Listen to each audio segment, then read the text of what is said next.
मोहतरम भाइयों, बुज़ुर्गों और दोस्तों, एक तरतीब के साथ खुलफ़ाए राशिदीन का तज़किरा चल रहा है। अल्हम्दुलिल्लाह हम चारों खुलफ़ा हज़रत अली उल मुर्तज़ा रज़ियल्लाहु अन्हु और हज़रत हुसैन रज़ियल्लाहु अन्हु का तज़किरा कर चुके हैं।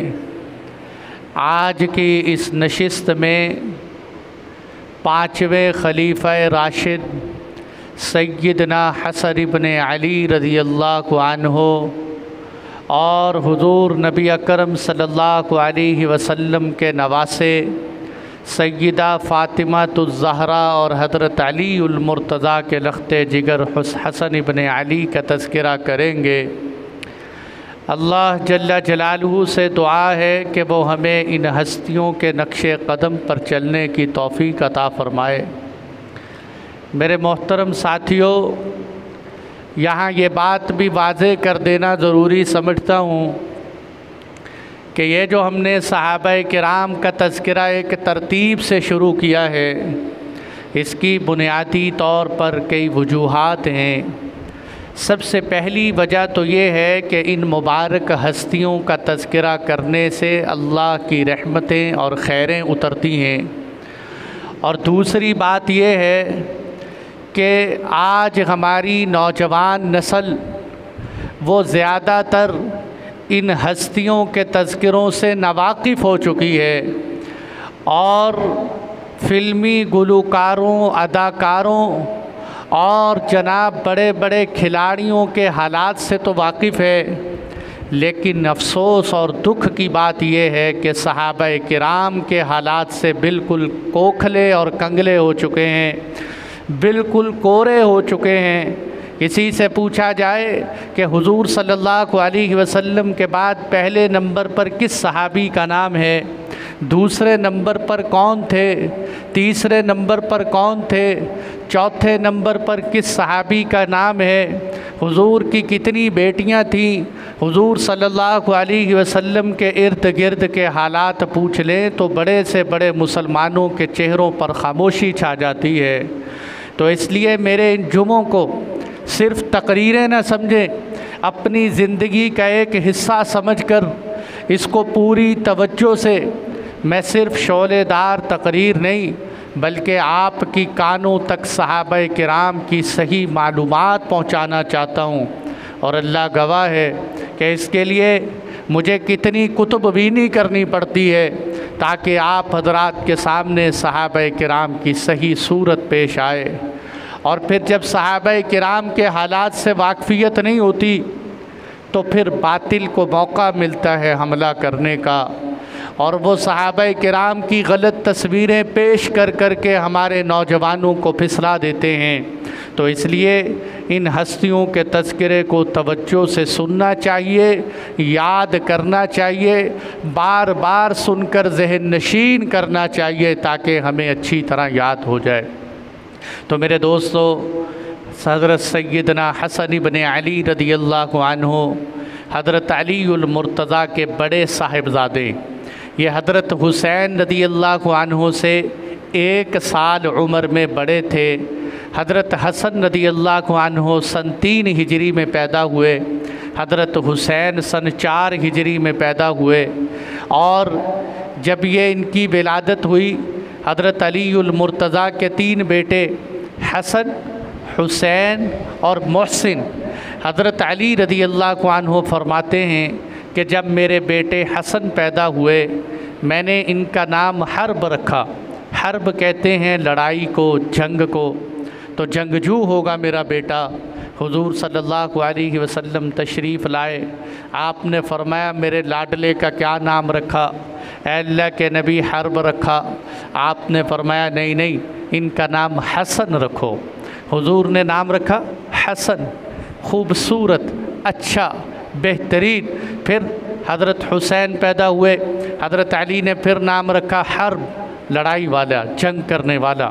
अल्लाह के नबी तशरीफ़ लाए, आपने फरमाया नहीं नहीं, इनका नाम हुसैन रखो। हसन और हुसैन दोनों का मादा हुसन, हसन का मादा भी हुसन, हुसैन का मादा भी हुसन। तीसरे बेटे पैदा हुए, हज़रत अली फरमाते हैं मैंने फिर उनका नाम हर्ब रखा। आप सल्लल्लाहु अलैहि वसल्लम ने फरमाया नहीं नहीं, इनका नाम मोहसिन रखो। मोहसिन में भी हुसन का मादा। तीनों बेटों के नाम हसन, हुसैन और मोहसिन अल्लाह के नबी सल्लल्लाहु अलैहि वसल्लम ने रखे। हज़रत मोहसिन तो बचपन में ही इंतकाल फरमा गए थे। हज़रत हुसैन का तज़किरा हम पिछले जुमों में कर चुके हैं। हज़रत हसन रज़ियल्लाहु अन्हु, ये भी याद रखना चाहिए, बहुत सारे भाइयों को पता नहीं चलता, करबला में शहीद होने वाले हज़रत हुसैन थे, हज़रत हसन नहीं थे। हज़रत हसन तो करबला से बहुत पहले शहीद हो चुके थे। करबला के मैदान में हज़रत अली के दूसरे बेटे हज़रत हुसैन शहीद हुए थे। ये हज़रत हसन रज़ियल्लाहु अन्हु जब पैदा हुए, हुज़ूर सल्लल्लाहु अलैहि वसल्लम तशरीफ़ लाए, आपने उनके कान में अज़ान दी। अज़ान देने के बाद आपने तहनीक करवाई। तहनीक किसको कहते हैं? तहनीक कहते हैं गुड़ती देने को। ये हनक से है कि बच्चे के तालू में कोई चीज़ लगा देना। तहनीक मेरे दोस्तों, आज हम बच्चे की पैदाइश के ऊपर इधर उधर के उल्टे सीधे काम तो करते हैं, लेकिन हुजूर का सुन्नत अमल की पाबंदी नहीं करते। अम्मा जान आयशा सिद्दीक़ा फरमाती हैं कि हुजूर सल्लल्लाहु अलैहि वसल्लम के दौर में जब बच्चा पैदा होता तो सहाबाए किराम अपने बच्चे को हुजूर के पास लाते। अल्लाह के नबी सल्लल्लाहु अलैहि वसल्लम उनको गुड़ती देते, तहनीक करते, फिर उसके लिए बरकत की दुआ करते। तहनीक का तरीका क्या है कि किसी नेक सालेह शख्स के पास जाए, किसी आलिम दीन के पास जाए और उससे जाकर कहे कि ये खजूर है, या खजूर की बजाय खजूर ना हो, सबसे अफजल तो खजूर है, खजूर ना हो तो शहद दे जाए, या कोई भी ऐसी चीज़ लेकर जाए जो आग पर पकी हुई ना हो कि भाई ये चीज़ है, इसको चबा कर दे दो। तो वो जब चबा कर उस बच्चे के मुंह में लगाते हैं तो उस नेक सालेह बुज़ुर्ग का लुआब उस बच्चे के मुंह में चला जाता है। और ये इस बात की दलालत होती है कि अल्लाह करे मेरा बच्चा भी इस सालेह बुज़ुर्ग जैसा बन जाए, इस आलिम जैसा बच्चा मेरा भी बन जाए। ये सुन्नत अमल है, इसकी पाबंदी करनी चाहिए। और वाक़अतन गुड़ती देने के तहनीक के असरात होते हैं। ये इस वजह से कि एक तो पहले नंबर पर ये बताने के लिए कि जब भी बच्चा पैदा हो उसको सुलहा की गोद में रख दो और ये बता दो कि बच्चे तूने बड़े होकर इन जैसा बनना है। वरना आज तो मेरे दोस्तों हम ख़ुद भी मौलवियों से डरते हैं, हमारे बच्चे भी मौलवियों से डरना शुरू हो जाते हैं। उलमा सुलहा की सोहबत इख्तियार करवाने के लिए तहनीक करवाना। अच्छा, बहुत सारे अहमक किस्म के डॉक्टर हजरात ये कहते हैं कि जी तहनीक नहीं करवानी चाहिए, बच्चे के मुंह में लुआब जाएगा तो जरासीम चले जाएंगे। ये नादानी की बात है, हुजूर सल्लल्लाहु अलैहि वसल्लम का सुन्नत अमल है। और दूसरी बात ये कि बच्चे के अंदर चखने की सलाहियत होती है। जब खजूर उस बच्चे के मुंह में डाली जाती है तो बच्चे में चखने की सलाहियत बेदार हो जाती है और फिर बच्चा अपनी माँ की छाती को मुंह में लेने के काबिल बन जाता है। और इसी तरह दूसरा फ़ायदा ये है कि खजूर के अंदर अल्लाह ने वो विटामिन रखे हैं जो दूध के अंदर पाए जाते हैं, तो खजूर की ये सलाहियत। और तीसरे नंबर पर इंसान का मैदा मीठी चीज़ को कबूल करता है, इससे मैदा मुतासर नहीं होता। अभी हाल ही में एक मजल्ला छपा, उस पर एक डॉक्टर फ़ारूक मुसाहिल लिखते हैं कि हुजूर सल्लल्लाहु अलैहि वसल्लम ने जो 1400 साल पहले तहनीक का सुन्नत अमल बताया था, आज की दुनिया ने इसको समझा है। और वो ये कहते हैं कि दो हालतों में बच्चे के मरने के ज़्यादा ख़तरात होते हैं, दो हालतों में बच्चे के मरने के बड़े ज़्यादा ख़तरात होते हैं। पहली हालत ये होती है कि भूख की वजह से बच्चे के खून में शक्कर की कमी हो जाए, तो इस वजह से भी बच्चे के मरने के चांसेस ज़्यादा होते हैं, जो तहनीक के ज़रिए पूरी हो जाती है। और दूसरी बात यह है कि बच्चे के अंदर दर्जा हरारत की कमी और बाहर सर्दी का माहौल हो तो इस हालत में भी बच्चे के मरने के चांसेस ज़्यादा होते हैं। ये तहनीक का सुन्नत अमल इन दो बीमारियों से, दो ख़तरों से बच्चे को बचाता है। तो हुज़ूर सल्लल्लाहु अलैहि वसल्लम ने हज़रत हसन इब्न अली रज़ियल्लाहु अन्हु को तहनीक करवाई और आपने हज़रत हसन और हुसैन के नाम पर अल्लाह के रस्ते में अकीका अदा किया। 7वें दिन 2 मेंढे अल्लाह के रास्ते पर ज़बह किए, सुन्नत अमल करवाया। और मेरे दोस्तों, हज़रत हसन और हुसैन के फ़ज़ाइल तो मुश्तरका फ़ज़ाइल में सारे सुनाता रहा कि आप सल्लल्लाहु अलैहि वसल्लम ने फरमाया, हसन व हुसैन जन्नत के नौजवानों के सरदार। आपने फरमाया, हसन व हुसैन मेरी दुनिया के 2 फूल हैं कि जिनको सूंघ कर मैं खुशबू महसूस करता हूँ। आपने फरमाया, हसन व हुसैन की माँ फ़ातिमा ये तो जन्नत की औरतों की सरदार है। आपने फरमाया, ए अली तेरा घर जन्नत में मेरे घर के सामने होगा। आप सल्लल्लाहु अलैहि वसल्लम एक दफ़ा ऐसे खुतबा दे रहे, उधर हज़रत हसन रज़ियल्लाहु अन्हु आए, आपके जिस्म पर खूबसूरत लिबास देखा। हुज़ूर सल्लल्लाहु अलैहि वसल्लम मिंबर से खुतबा देते हुए उतर के जाके अपने बेटे को, अपने नवासे को गले से लगा लिया। फरमाया, हसन तेरी मोहब्बत ने मुझे इतना मजबूर कर दिया कि मैं मिंबर छोड़ के तुझे मिलने के लिए आ गई। ऐसी मोहब्बत थी। हुज़ूर सल्लल्लाहु अलैहि वसल्लम घर के अंदर अपने घुटनों को ज़मीन पर लगाकर, अपने दोनों हाथों को ज़मीन पे लगाकर हसन और हुसैन को अपने कंधों पे चढ़ाकर घर में चक्कर लगाते और फरमाते, ए बेटो बताओ तुम्हारा ऊँट कैसे है, तुम्हारी सवारी कैसी है कि जिस पर तुम सवार कर रहे हो, सवार हो रहे हो। ये हुज़ूर सल्लल्लाहु अलैहि वसल्लम ने बड़े बड़े फ़ज़ाइल हज़रत हसन और हुसैन के बयान किए और मैंने गुज़िश्ता जुमों में भी तफसील से आपके सामने बयान किए। चूँकि हज़रत हसन रज़ियल्लाहु अन्हु को एक तो हज़रत अली रज़ियल्लाहु अन्हु के घर की तरबियत मिली, फिर हज़रत फ़ातिमा ज़हरा की तरबियत मिली, और ऊपर से आपको जिस औरत ने दूध पिलाया उस औरत का नाम था उम्मे फ़ज़ल। उम्मे फ़ज़ल बड़ी नसीबे वाली औरत है, इसलिए कि उम्मे फ़ज़ल हज़रत अब्बास रज़ियल्लाहु अन्हु के निकाह में थी। अल्लाह ने आपको हज़रत अब्बास से 6 बेटे अता फ़रमाए। वो 6 बेटे फ़ुक़हा, उलमा और मुफ्ती थे। उस वक़्त के लोग कहते थे कि अल्लाह ने जैसे उम्मे फ़ज़ल को 6 बेटे अता फ़रमाए हैं किसी और को अता नहीं फ़रमाए। ये उम्मे फ़ज़ल इब्ने साद के बकौल सबसे पहले औरतों में इस्लाम लाने वाली हज़रत खदीजतुल कुबरा है। हज़रत खदीजा के बाद दूसरे नंबर पर इस्लाम लाने वाली औरत ये उम्मे फ़ज़ल है, जो हज़रत अब्बास की बीवी थी।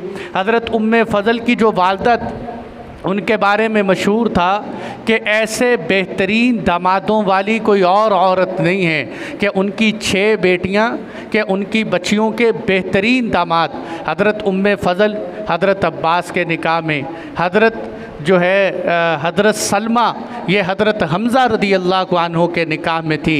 हज़रत मैमूना ये ख़ुद हुज़ूर सल्लल्लाहु अलैहि वसल्लम के निकाह में थी, और हज़रत अस्मा ये हज़रत जाफ़र बिन अबी तालिब के निकाह में थी। जब वो शहीद हो गए तो हज़रत अबू बकर के निकाह में आई। जब हज़रत अबू बकर दुनिया से इंतकाल फरमा गए तो उनके बाद हज़रत अली के निकाह में आई। तो 6 बेहतरीन दामाद थे हज़रत उम्मे फ़ज़ल की वालिदा के। तो उम्मे फ़ज़ल फरमाती हैं कि हज़रत हसन की विलादत से पहले मुझे ख्वाब आया कि हुज़ूर सल्लल्लाहु अलैहि वसल्लम के जिस्म का एक टुकड़ा टूट कर मेरी गोद में आ गया। मैंने जाकर हुज़ूर सल्लल्लाहु अलैहि वसल्लम को ख्वाब सुनाया कि अल्लाह के नबी, मैंने ख्वाब देखा है कि आपके जिस्म का एक टुकड़ा टूट कर मेरी गोद में आया। आप सल्लल्लाहु अलैहि वसल्लम ने फरमाया, उम्मे फ़ज़ल घबराने की बात नहीं है, अल्लाह फ़ातिमा को एक बेटा अता फ़रमाएगा जिसकी परवरिश तू करेगी, जिसकी परवरिश तू करेगी। चुनाचे हज़रत हसन रज़ियल्लाहु अन्हु पैदा हुए और उसकी परवरिश उम्मे फ़ज़ल ने की। ये अल्लाह ताला ने आपको सआदत अता फ़रमाई। तो जब आप इतने बड़े घराने से, इतनी बड़ी परवरिश और तरबियत की जगहों से गुज़र के गए तो अल्लाह ने फिर सिफ़ात भी आपको ऐसी अपनाई कि इल्म के एतबार से आप बहुत बड़े आलिम, आपने हालांकि हुजूर सल्लल्लाहु अलैहि वसल्लम का दौर थोड़ा ही पाया, क्योंकि 3 साल की उम्र में आपकी विलादत है और 11 हिजरी में अल्लाह के नबी दुनिया से इंतकाल फरमा गए। कोई 7 साल हुजूर सल्लल्लाहु अलैहि वसल्लम की सोहबत का मौका मिला, लेकिन इल्म ऐसा था कि एक दफ़ा हज़रत अली रदी अल्लाह अन्हु आए, कहने लगे ए हसन तू खड़े होकर बयान तो कर, तकरीर तो कर।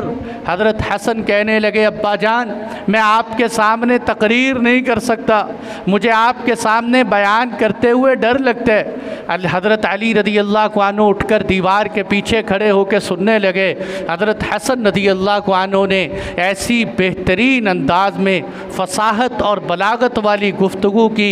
हज़रत अली रदी अल्लाह अन्हु सुनकर खुश हुए और कहने लगे ज़ुर्रियतम बाज़ुहा मिन बाज़, कि अल्लाह ने वाक़अतन बाज़ की नस्ल का बाज़ के साथ ताल्लुक़ रखा है। यानी हज़रत हसन के अंदर इसके नाने के असरात पाए जाते हैं। जो हुजूर सल्लल्लाहु अलैहि वसल्लम की गुफ्तगू का मलका था वो अल्लाह ने हसन इब्ने अली को अता फ़रमाया। एक दफ़ा आपने पूछा है हसन ये बताओ ईमान और यकीन में कितना फ़र्क है, ईमान और यकीन में कितना फ़र्क है। हज़रत हसन फ़ौरन बोले, कहने लगे सिर्फ़ 4 उंगलियों का फ़र्क है, ईमान और यकीन में सिर्फ़ 4 उंगलियों का फ़र्क। उन्होंने हज़रत अली रदी अल्लाह अन्हु ने पूछा ए हसन 4 उंगलियों का फ़र्क कैसे?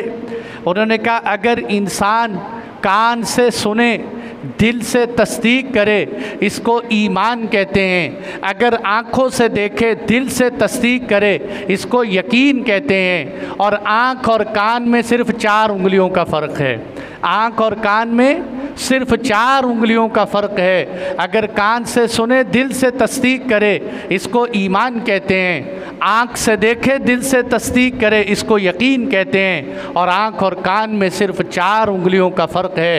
हज़रत अली रदी अल्लाह अन्हु खुश हुए कि मेरे बेटे ने कैसा बेहतरीन जवाब दिया। इसीलिए हज़रत हसन रदी अल्लाह अन्हु फरमाया करते थे हुस्नुस सवाली निस्फुल इल्म, के बेहतरीन सवाल करना, सवाल करने का तरीक़ा आना ये भी आधा इल्म है। कि इंसान को सवाल करने का तरीक़ा ही आ जाए ये भी आधा इल्म है। तो अल्लाह ताला ने आपको उलूम के एतबार से बहुत मुमताज़ रखा था। चूँकि आपने बड़े बड़े सहाबा किराम की तरबियत पाई थी इसलिए अल्लाह ताला ने आपको इबादत में भी बड़ा मुमताज़ रखा था। बड़े बड़े आबिदीन में आपका शुमार होता था।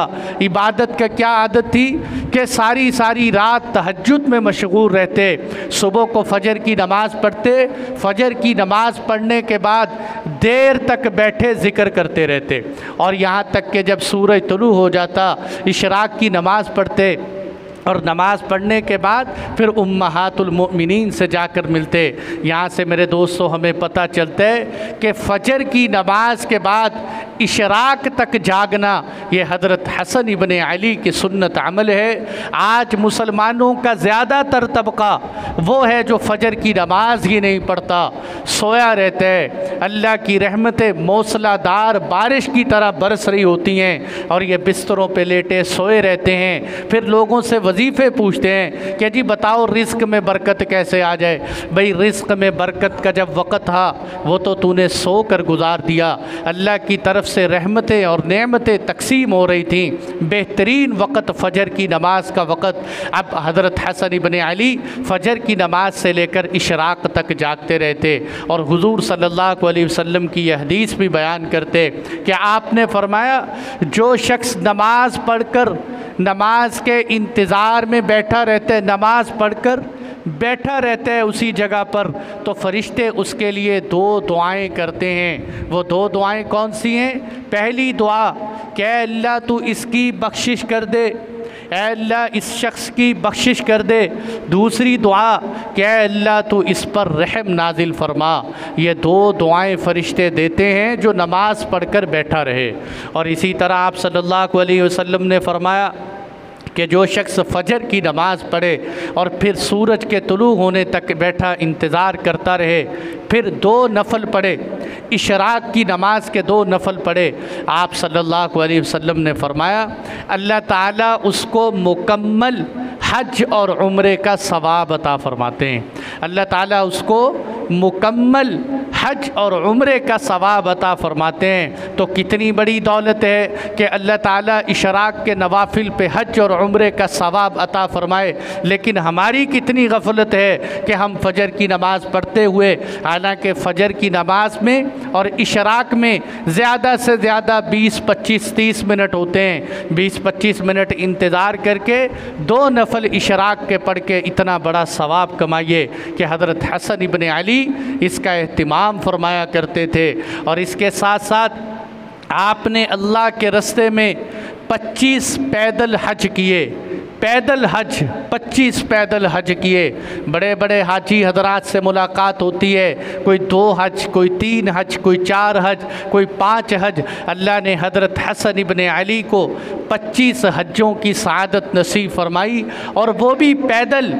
7 सवारियाँ होती थीं, ये नहीं कि वो गरीब होते थे। 7 सवारियाँ, ऊँट अलग चल रहे हैं और हज़रत हसन इब्न अली पैदल जा रहे हैं। किसी ने पूछा कि अल्लाह के रसूल के नवासे, आप पैदल क्यों जाते हैं, आप सवारी पर बैठ के हज करें। बड़ा अजीब जवाब दिया। उन्होंने फरमाया, अल्लाह के घर में सवारी पे सवार होके जाऊँ शर्म आती है, अल्लाह के दर पे तो पैदल होके हाजिर होना चाहिए, इसलिए मैं अल्लाह के दर पे पैदल होके हाजिर होता हूँ। हज़रत अब्दुल्ला बिन अब्बास फरमाते हैं, मैंने हज तो बड़े किए, लेकिन मुझे दुख इस बात का है कि मैंने हसन बिन अली की तरह कोई पैदल हज नहीं किया। काश मुझे पैदल हज की सआदत नसीब हो जाती। और यहाँ से हमें ये भी बात पता चलती है कि एक आध दफ़ा उम्रा कर लिया या हज कर लिया, अब सारी ज़िंदगी के लिए काफ़ी समझ बैठते हैं। ठीक है, एक दफ़ा हज करने से फ़र्ज़ अदा तो हो जाता है, लेकिन अल्लाह के घर में जाने का शौक़ इंसान में बार बार होना चाहिए। आप सल्लल्लाहु अलैहि वसल्लम ने फरमाया, मुसलसल लगातार हज और उम्रे करने वाले के अल्लाह गुनाहों को ऐसे मुआफ़ कर देते हैं जैसे बट्टी लोहे की मैल कुचैल पाक कर देती है। मुसलसल हज और उम्रे की वजह से अल्लाह गुनाहों को ऐसे पाक कर देते हैं जैसे बट्टी लोहे की मैल कुचैल पाक कर देती है। तो भाई, जिनको अल्लाह ने बिल्कुल अभी तक नहीं गए, उनको हज और उम्रे की फ़िक्र करनी चाहिए। और साथ साथ ये दुआ भी कि अल्लाह हरमैन शरीफैन के दरवाज़े पूरी दुनिया के इंसानों के लिए खोल दें और हमें जाने का शौक़ और बार बार इसकी अल्लाह के सामने दुआएं हों। तो हज़रत हसन इब्न अली ने अपनी ज़िंदगी में 25 पैदल हज किए और इबादत के साथ साथ अल्लाह का खौफ इतना था कि एक सहाबी रसूल फरमाते हैं कि मैंने हज़रत हसन इब्न अली से ज़्यादा अल्लाह से डरने वाला कोई नहीं देखा। इब्न साद फरमाते हैं, मैंने हज़रत उमर बिन अब्दुल अज़ीज़ और हसन इब्न अली से ज़्यादा अल्लाह से डरने वाला नहीं देखा। ऐसे लगता था जैसे जहन्नुम अल्लाह ने इन्हीं के लिए पैदा किए कि जहन्नुम को हर वक़्त सामने रख के इतना डरते थे कि हर वक़्त अल्लाह का खौफ गालिब होता था। आज मेरे भाइयों, हम न हमारे पास न आमाल है, न हमारे अंदर ईमान व यकीन मज़बूत है और न हमारे यहाँ हलाल व हराम की कोई तमीज़ है, फिर भी बड़े मुतमईन नज़र आते हैं। अल्लाह की ज़ात का खौफ हमें गालिब नहीं है। सहाबा किराम बड़ी बड़ी नेकियां करके अल्लाह का खौफ अपने ऊपर गालिब करके चले गए।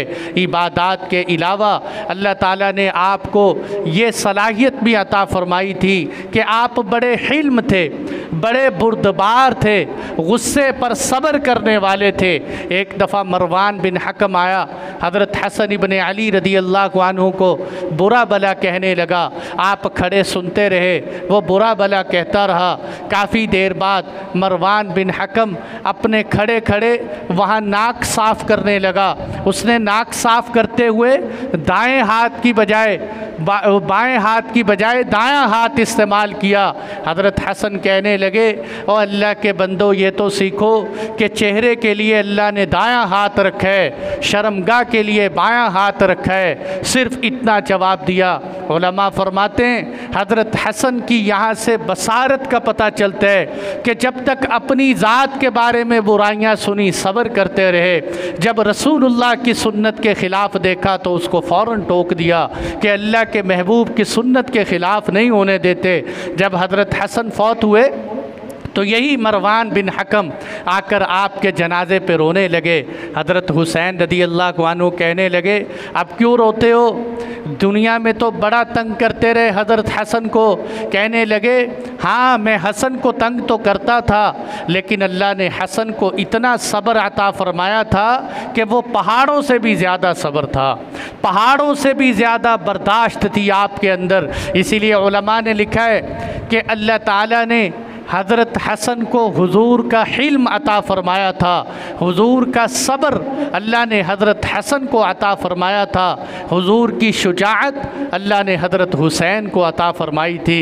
सर से लेकर सीने तक हज़रत हसन अल्लाह के नबी के मुशाबे थे, सीने से लेकर पाँव तक हज़रत हुसैन अल्लाह के नबी जैसे लगते थे। जब दोनों को मिलाया जाता तो ऐसे लगता जैसे हुजूर की तशरीफ़ ला रहे हैं। अल्लाह ने दोनों को ऐसा हुस्न अता फ़रमाया, जैसे हुस्न अता फ़रमाया वैसे हुजूर की सिफ़ात भी अता फ़रमाई। एक को हिल्म दिया, एक को शुजाअत मिली, और अल्लाह ने इसके साथ साथ हज़रत हसन में सखावत रखी। ये अल्लाह की शान है कि सखावत अहले बैत के घर की बांधी है। सखी होते हैं सैयद ख़ानदान के लोग, अल्लाह ने फ़ितरतन सखावत रखी होती है इनके अंदर। हज़रत हसन की सखावत हज़रत उमर बिन अब्दुल अज़ीज़ और इब्ने सीरीन रहमतुल्लाह अलैह फरमाते हैं कि हज़रत हसन बाज़ दफ़ा कोई मांगने के लिए आता तो उसको 10 रुपये नहीं, 20 रुपये नहीं, 100 रुपया नहीं, 200 रुपया नहीं, 1 लाख भी अता फ़रमा देते थे कि जाओ भाई ये 1 लाख ले जाओ, अपनी ज़रूरत पूरी करना। एक दफ़ा हज़रत हसन रदी अल्लाह अन्हु मस्जिद नबवी में बैठे हुए हैं, आपकी बगल में एक शख्स बैठ के अल्लाह से दुआ मांग रहे, या अल्लाह मेरी ज़रूरत पूरी कर दे, मुझे 400 दिरहम की ज़रूरत है, मेरी ज़रूरत पूरी कर दे। आप उठे, घर गए और 400 दिरहम उठाया, 400 दिरहम लाकर उसको दे दिया कि ये ले भाई अल्लाह ने तेरी ज़रूरत पूरी कर दी। 400 दिरहम मामूली बात नहीं, 1 दिरहम 315 रुपए का होता है आज के हिसाब से, तो 400 दिरहम को 315 से ज़रब देकर देखिए कितना बनता है, 1 लाख से ज़ायद रुपया बनता है। आपने वो उनको अता किए, इतनी बड़ी सखावत कि एक ही मौके पर दे दिए। और जब आपने देखा हज़रत उसामा बिन ज़ैद के जो अल्लाह के नबी के बड़े लाडले सहाबी थे, जिनके लश्कर को हुजूर ने जाते हुए दुनिया से पहले रवाना किया था, जब हज़रत उसामा बिन ज़ैद फ़ौत होने लगे, हज़रत हसन आए, आकर कहने लगे आप बड़े परेशान नज़र आ रहे हैं, क्या बात है, बीमारी ने तंग कर दिया है। उन्होंने कहा नहीं नहीं बेटा, बीमारी ने नहीं, मेरे ऊपर किसी का कर्ज़ है, उस कर्ज़े ने मुझे परेशान कर दिया है। सहाबा किराम कर्ज़े के हवाले से परेशान रहते। आज कितने मुसलमान बेचारे ऐसे हैं, लोगों का माल खा जाते हैं, परवाह ही नहीं होती, जो ही नहीं रेंगती कि किसी मुसलमान का माल देने। हुजूर सल्लल्लाहु अलैहि वसल्लम उस शख्स की नमाज जनाजा नहीं पढ़ाते थे जिसके ऊपर कर्ज़ा होता था। इसलिए अपनी ज़िंदगी के मामलात मरने से पहले पहले साफ़ कर लेने चाहिए। ये गलत ख्याली, इस गलत फहमी में नहीं रहना चाहिए कि मेरे बाद मेरी औलादें मेरा कर्ज़ा दे देंगी, या कब्रिस्तान में खड़े होकर कह देना कि जी इसके ज़िम्मे किसी का हक़ हो तो मुझसे मिल ले। कोई किसी से नहीं मिलता, किसी का हक़ अदा नहीं करता। अपनी ज़िंदगी में अपने कर्ज़े निभा जाओ, किसी का हक़ ना खाओ। हज़रत उसामा परेशान हैं कि मैंने 60,000 दिरहम कर्ज़ा देना है। मैंने हिसाब लगाया कि 60,000 दिरहम कितनी मालियत बनती है, ये 2 करोड़ से ज़ायद की मालियत बनती है। और हज़रत हसन रदी अल्लाह अन्हु ने फरमाया कि आप परेशान न हो, आपकी 2 करोड़ का कर्ज़ा हसन इब्न अली अदा करेगा, 2 करोड़ का कर्ज़ा हसन बिन अली अदा करेगा। मेरे दोस्तों, उनके पास बहुत ज़्यादा मालियत नहीं थी, लेकिन अल्लाह ने हौसले दिए थे, दिल दिया था और बड़ी सखावत दी थी। एक दफ़ा एक साहिब आए, कहने लगे, ए हसन इब्ने अली, आपके पास कभी कभी कुछ भी नहीं होता, आप फिर भी सखावत करने से नहीं रुकते, आप लोगों को देते ही रहते हैं। तो हज़रत हसन कहने लगे, भाई मैं तो अल्लाह से सवाल करता हूँ, मेरा अल्लाह मुझे देता रहता है, मैं लोगों को नवाजता रहता हूँ। जी मुझे डर है कि जिस दिन मैंने लोगों को देने से बंद कर दिया, अल्लाह मुझे नवाजना बंद कर देंगे। अल्लाह मुझे नवाजते रहते हैं, मैं देता रहता हूँ और अल्लाह की तरफ से मिलते निकालता रहता हूँ। यही वो बात है जो हुजूर सल्लल्लाहु अलैहि वसल्लम ने फरमाई थी, क्या लोगों खर्च करो, अल्लाह तुम्हारे ऊपर बारिश करेगा रिज़्क की, और रोक रोक कर न रखो। अगर तुम बांध कर रखोगे, अल्लाह तुम्हारे ऊपर रिज़्क के दरवाज़े बांध देगा। मेरे दोस्तों, ये ईमान की बात होती है। जब इंसान के अंदर ईमान व यकीन होता है, तो जिस तरह मेरे दोस्तों पैसे कमाने में मज़ा आता है, फिर किसी और पर लगाने में मज़ा आता है, फिर भूखे रहने में मज़ा आता है, फिर किसी को खिला देने में मज़ा आता है। ये कौन सी कमाल की बात है? मैंने इतनी अच्छी गाड़ी ख़रीद ली, मैंने इतना अच्छा बंगला ख़रीद दिया, मैंने करोड़ों की जायदाद बना ली, मैंने अरब खरब पति हो गया, और मैंने जनाब इतने बड़े बड़े डेरे ख़रीद लिए। और ठीक है, ख़रीद लिए, जब मरोगे सब कुछ यहाँ रह जाएगा, फना हो जाएगा, तेरे पीछे तेरी औलादें तेरी जायदाद पे लड़ती रहेंगी। ये कोई अल्लाह की कसम फ़ख्र की बात नहीं है। फ़ख्र ये है कि ख़ुद एक रोटी खाते हो, किसी और को खिला जाओ, ख़ुद भूख बर्दाश्त करो, किसी और को खिला जाओ, ख़ुद नंगे बदन होकर किसी और को कपड़े पहना जाओ, ख़ुद नंगे पाँव होकर किसी और को जूते पहना जाओ। जो खिलाने में मज़ा है वो खाने में मज़ा नहीं। ये ऊपर वाला हाथ रखो, नीचे वाला हाथ तो फ़कीर का हाथ होता है। अब तो मालदारों के हाथ भी यूँ हो गए। ये उम्मत के अंदर बहुत बड़ा अज़ाब होता है कि मालदार अल्लाह कंजूसों को माल दे दे। ये उम्मत का बहुत बड़ा नुकसान है। अल्लाह ने माल दिया है तो ख़र्च करना चाहिए। मैंने कई दफ़ा कहा, आज ये हमें बच्चियां नाचती हुई नज़र आती हैं, आज हमें बच्चियों के सरों से दुपट्टे उतरते नज़र आते हैं, हम बच्चियों पे फ़ाहिशा होने के तबसरे करते हैं। लेकिन जाकर देखो, अक्सर गरीबों की बच्चियां मालदारों की अय्याशी की वजह से बाज़ार की जीनत बन चुकी हैं। गरीबों की बच्चियां मालदारों की माल के बुखल की वजह से सड़कों पर आ चुकी हैं। कितने लोग फुटपाथ पर आ चुके हैं। अपनी चीज़ें ख़रीदनी हो तो हज़ारों लाखों की ख़रीद के लाते हैं। कभी सोचा बाज़ार में जाते हुए कि ये ब्रांडेड सूट, ये ब्रांडेड कपड़े मैं ख़रीद रहा हूँ, क्यों ना मैं अपने लिए ख़रीदने की बजाय अपने गरीब साथी के लिए ख़रीद लूँ। हज़रत हसन रज़ी अल्लाह अन्हु से पूछा गया कि सबसे बेहतरीन आदमी कौन है? आपने फरमाया सबसे बेहतरीन शख्स वो है जो अपने साथ किसी को शरीक बना ले। उन्होंने कहा सबसे बदतरीन कौन है? उन्होंने कहा जो अपने साथ किसी को शरीक ना बनाए। शरीक बनाने का मतलब कारोबार में पार्टनरशिप नहीं, शरीक बनाने का मतलब ये है कि अपने माल का कोई हिस्सा उसको खिलाता रहे, उस गरीब को अपने पाँव पर खड़ा कर दे। ये है शरीक होना। तो मेरे भाइयों, सखावत की सिफत अपनाएं।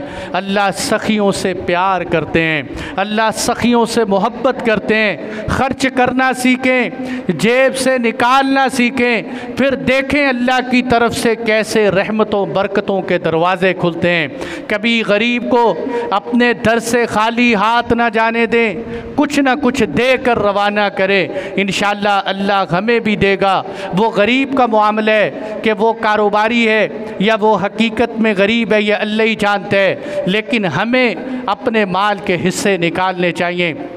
चुनाचे यही हज़रत हसन इब्ने अली, इतनी सिफ़ात वाले हसन इब्ने अली, इनके बारे में हुजूर ने सैयद फरमाया था। अब मैं आपको आखिरी बात की तरफ लाता हूँ, टाइम थोड़ा रह गया, कि यही हज़रत हसन इब्ने अली हुजूर सल्लल्लाहु अलैहि वसल्लम ने फरमाया था। सही बुखारी की हदीस है। हज़रत अबू बकरा सहाबी फरमाते हैं कि हुजूर मिंबर पर बैठे हुए थे। ये बात बड़ी तवज्जो से सुनना, इस हदीस से बड़े मसले हल होंगे कि हुजूर सल्लल्लाहु अलैहि वसल्लम मिंबर पे बैठे हुए थे, आपके पहलू में हसन इब्ने अली बैठे हुए थे।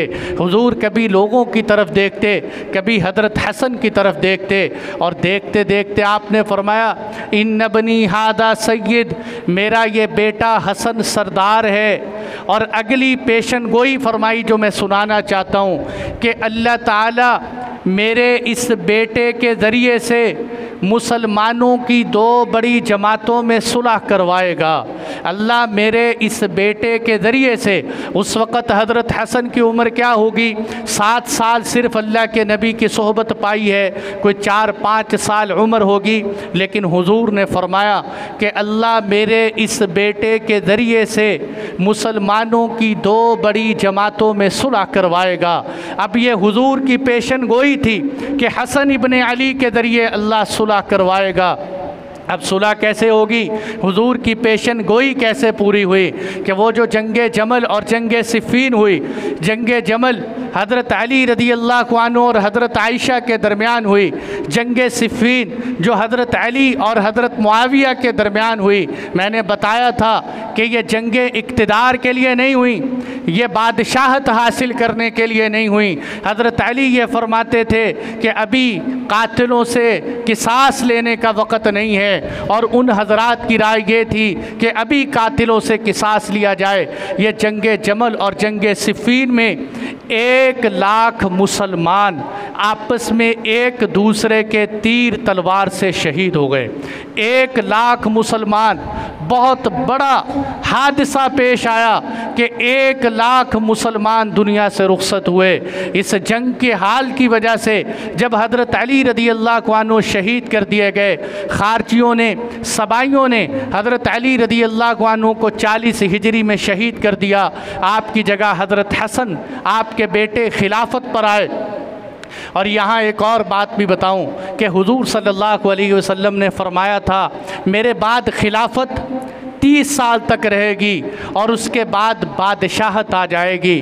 खिलाफत उस तरह नहीं रहेगी जिस तरह पहली तरतीब पर थी। अब इधर हज़रत हसन इब्ने अली 40 हिजरी में हज़रत अली रदी अल्लाह अन्हु के बाद तख्ते खिलाफत पर आए हैं। 11 हिजरी में अल्लाह के नबी दुनिया से इंतकाल फरमा गए हैं। 11 हिजरी से लेकर 41 हिजरी तक 30 साल बनते हैं, यानी हुजूर के बकौल 41 साल तक खिलाफत रहेगी, फिर बादशाहत आ जाएगी। हज़रत हसन रदी अल्लाह अन्हु ने 6 महीने खिलाफत संभाली। 6 महीने खिलाफत संभालने के बाद हज़रत मुआविया रदी अल्लाह अन्हु के हाथ पर सुलह कर ली। आपके 6 महीने तक 41 हिजरी हो गई थी, यानी हुजूर सल्लल्लाहु अलैहि वसल्लम के 30 साल हसन इब्ने अली तक मुकम्मल होते हैं। और उसके बाद आपने हज़रत मुआविया के हक़ पर दस्तबरदार हो गए। और जब हज़रत हसन रदी अल्लाह अन्हु खिलाफत पर आए, आपने इराकियों से कहा कि भाई मैं खिलाफत इस शर्त पे लूँगा, बैत इस शर्त पे करूँगा कि जिससे मैं जंग करूँ तुम जंग करोगे, जिससे मैं सुलह करूँ तुम सुलह करोगे। कहते इसी से हज़रत हसन ने सुलह का रास्ता हमवार करना शुरू कर दिया था। जो हुजूर ने फरमाया था मेरा ये बेटा सुलह करवाएगा, लेकिन जब इराकियों को पता चला कि हज़रत हसन सुलह करेंगे तो उन्होंने फजर की नमाज में हज़रत हसन रदी अल्लाह अन्हु पर एक शख्स तलवार लेके आगे बढ़ा, आप पर ज़ख्म किए, लेकिन अल्लाह ने आपकी हिफाजत फरमाई। आपने खड़े होकर लोगों से कहा, ओ इराकियों, ओ शामियों, ओ कूफे वालों, कुछ तो शर्मो हया करो, हम रसूलुल्लाह के ख़ानदान वाले हैं, हम तुम्हारे पास अमानत हैं, हमारी कुछ तो लाज रखो। अल्लाह ने हज़रत हसन की उस वक़्त तो हिफाजत की। इधर हज़रत मुआविया रदी अल्लाह अन्हु का लश्कर, इधर हज़रत हसन रदी अल्लाह अन्हु का लश्कर। हज़रत हसन के साथ बहुत बड़ी तादाद, इधर हज़रत मुआविया के साथ बहुत बड़ी तादाद। मैंने बताया पहले 1 लाख मुसलमान शहीद हो चुके थे। अगर अब ये लड़ाई होती तो पता नहीं कितने मुसलमान शहीद हो जाते। लेकिन हज़रत हसन रदी अल्लाह अन्हु ने फरमाया, ए मुआविया रदी अल्लाह अन्हु, मैं आपके हाथ पर सुलह करता हूँ, आज के बाद खिलाफत आपको देता हूँ। ये वो बात थी जिसके अल्लाह के नबी ने पेशन गोई फरमाई थी कि हसन के ज़रिए अल्लाह सुलह करवाएगा। आपके दोनों की जब सुलह हुई, हज़रत मुआविया और हज़रत हसन में सुलह हुई, मेरे अल्फाज याद रखो, हज़रत हसन ने तो हज़रत मुआविया से सुलह कर ली, लेकिन आज 1400 साल बाद मुसलमान आज भी हज़रत मुआविया से सुलह नहीं करते। और मेरे दोस्तों, हसनी बनना है तो हज़रत मुआविया से सुलह कर लो। हज़रत मुआविया की नफ़रत दिल में न रखो। हज़रत हसन ने कंट्रोल संभालने के बाद हज़रत मुआविया से सुलह की है, कोई दब के सुलह नहीं की। उसी वक़्त सबाई और खारजी आपके घरों से अलग हो गए, बल्कि आपके खैमे पर हमला किया, आपके नीचे से चादर निकाल दी, आपके खैमे को तोड़ फोड़ दिया और हज़रत हसन को ताने देने लगे, कहने लगे हसन तो बुज़दिल आदमी है, माअदल्लाह हसन ने तो मुसलमानों को ज़लील कर दिया। और हज़रत हसन को कहते, ए मुसलमानों को शर्म दिलाने वाले। हज़रत हसन फरमाते, और भाइयों अरबों की खोपड़ियाँ मेरे हाथ में थीं, मैं जिसको चाहता जिससे चाहता लड़ा देता, मैं चाहता जितने मर्ज़ी कत्ल करवा देता, लेकिन मैंने सोचा कि ऐसा न हो क़यामत के दिन मैं अल्लाह के दरबार में जाऊं और 60-70 हज़ार मुसलमानों का खून मेरे कंधे पर हो। मैं किसी का खून अपने कंधे पर लेकर नहीं जाना चाहता। चुनाचे आपने सुलह करवाई। इस सुलह का नतीजा क्या निकला? 20 साल तक हज़रत मुआविया ने खिलाफत संभाली है। इस 20 साल के अंदर मुसलमानों की कोई खाना जंगी नहीं हुई। अल्लाह ने मुसलमानों को खाना जंगियों से बचाया। तो ये हज़रत हसन रज़ी अल्लाह अन्हु का इस उम्मत पर अज़ीमुश्शान एहसान है कि आपने मुसलमानों को लड़ने से, इख्तिलाफ से, आपस के इंतशार से महफूज फरमाया। लेकिन वो खारजियों को बर्दाश्त न होता था। चुनाचे उन्होंने हज़रत हसन रज़ी अल्लाह अन्हु को जहर दिया। आपको जब जहर दिया, आपको जहर इतना तेज़ दिया कि आपने फरमाया मेरे जिगर का टुकड़ा कट रहा है, मेरे जिस्म के आज़ा अंदर से कट रहे हैं। आपने फरमाया मुझे एक दफ़ा नहीं, कई दफ़ा जहर दिया गया। वो कई दफ़ा जहर के नतीजे में हज़रत हसन बिन अली हुजूर के नवासे, जिनके हुजूर बोसे लेते थे, हज़रत फ़ातिमा ज़हरा के बड़े बेटे, वो दुनिया से रुखसत होने का वक़्त आया। आपके छोटे भाई हज़रत हुसैन आपके पास आए, कहने लगे भाईजान मुझे बता दो आपको किसने जहर दिया है, कौन है कत्ल करने वाला? उन्होंने कहा एक बंदा मेरे जहन में तो है, अगर उसने जहर दिया है तो अल्लाह उससे ख़ुद निमट लेगा, और अगर उसने नहीं दिया तो मैं किसी ऐसे ही इंसान पर बोझ नहीं डालना चाहता जिसने मुझे कत्ल किया हो। ए हुसैन तो किसी के साथ सख्ती का मामला न करना। ये वसीयत फरमाई। आपने फरमाया मुझे सहन में लेटा दो। आप सहन में लेटे और फरमाया कि मैं अल्लाह की कुदरत की निशानियाँ देखता हूँ। अल्लाह की कुदरत के नज़ारे देखने शुरू कर दिए और इसी हालत में दुनिया से इंतकाल फरमा गए। 47 या 48 आपकी उम्र मुबारक थी। 51 हिजरी में हज़रत हसन इब्ने अली दुनिया से रुखसत हो गए। और यूँ अल्लाह के नबी सल्लल्लाहु अलैहि वसल्लम के नवासे की कब्र मुबारक आपने वसीयत फरमाई थी कि अगर हो सके तो मेरी कब्र रोज़े रसूलुल्लाह में बनाना, अल्लाह के नबी के साथ बनाना, लेकिन अगर इख्तिलाफ़ात हों तो इख्तिलाफ़ात से बचना। ए हुसैन कत्लो किताल में न पड़ना और मुझे मुसलमानों के आम कब्रिस्तान में दफन कर देना। चुनाचे उस वक़्त हुकूमत ने, मरवान बिन हकम ने आपको वहाँ दफनाने न दिया, जिसके नतीजे में आपको जन्नतुल बकी में हज़रत फ़ातिमा ज़हरा आपकी माँ के पड़ोस में आपको दफन कर दिया गया और वहाँ आपकी कब्र मुबारक बनी। जो कुछ कहा सुना गया, अल्लाह ताला हम सबको अमल की तौफ़ीक़ अता फ़रमाए। व आखिरु दावाना।